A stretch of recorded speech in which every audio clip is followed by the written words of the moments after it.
Maayong adlaw mga prani. For today's video mga prani mo today ko sa opisina sa gitrabuhan sa akong laki kay kanang magpaluap ko sa housing. Ug before ko ni adtuan ang mga prani naligo sa gid ko mga prani. Ug human ako kaligo mga prani, syempre nagpagwapa ta uy kay unsaon na lang charot bitaw. Dili bigid man na mawala ato ang kilay is life mga prani. Oy ambot na lang bitaw nagdimikos-mikos ra gid ako na diya mga prani kay gadali-dali na biya ko kay unsa naman ang oras alas 5 mga prani manguli na ang mga tao dito sa opisina.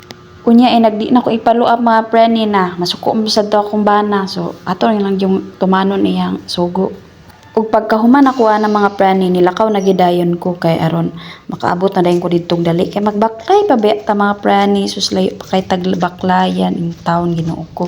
Sige na lang tagbaklay nya pag-abot na ako pag dito mga prani. Wa gyud ko nasayop mga prani nga wala na didto ang katong nakahandle aning nga housing kay nag-out na daw Ginoo ko. O di ba? Ya kay inyong ante. Ya pagkahuman din na nihapit na lang dahil kong merkado mga preni oy kay wa ko'y napala sa akong pag-anto.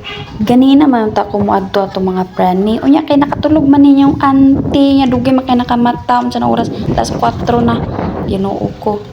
Unya pag human ako gapit sa merkado mga prani ni adto din ko sa kanang nay barbecue nagpalit ko dito barbecue kay gusto ko mukha barbecue. Ug pagkahuman din ako palit mga prani syempre ni uli na dayon ko kay unsa na oras alas 5 na nya dayon nakaabot ra po dayon ko diya mga prani kay nagdali-dali lagi ko pilargoy fast forward pod charot bitaw oy para maglungag na sa dayon ko mga prani. Kay moabot naman sa to akong trabahante karon alas 6 Ginoo ko maglungag pa taon ko o pagkahuman ako diya mga prani lingkod ako kadyot din lungag na dayon ko mga prani kay hapit na alas 6 mga prani papatay dinungag nya moabot na to tong trabahante nya gutom ba ning magtrabaho ta.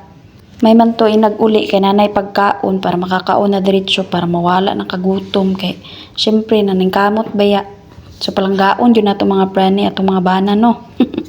Dapat lang yun palanggaon nato itong mga bana mga prani kay sila ba naningkamot na trabaho para lang natin kanon diba? Kapuya di kaya naman sige tag voice over oy hangak man kayo. Abi ra kog sayo ni mag voice over pertip ni kapuya hangak kay sa katanan Ginoo ko naunsa naman ni oy. Laban lang yun tani kay nag-vlogger na ba ang tanan.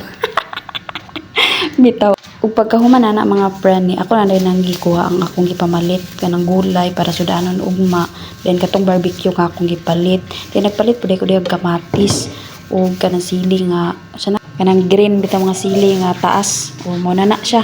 Ug pagkahuman dai naman na mga prani, nalingkod na dayon ko diha kay nagpahulay na ako kay gikapoy inyong antig baklay daw ni inom ko tubig diha den. Ug kana lang mga prani. Bye. Thank you for watching.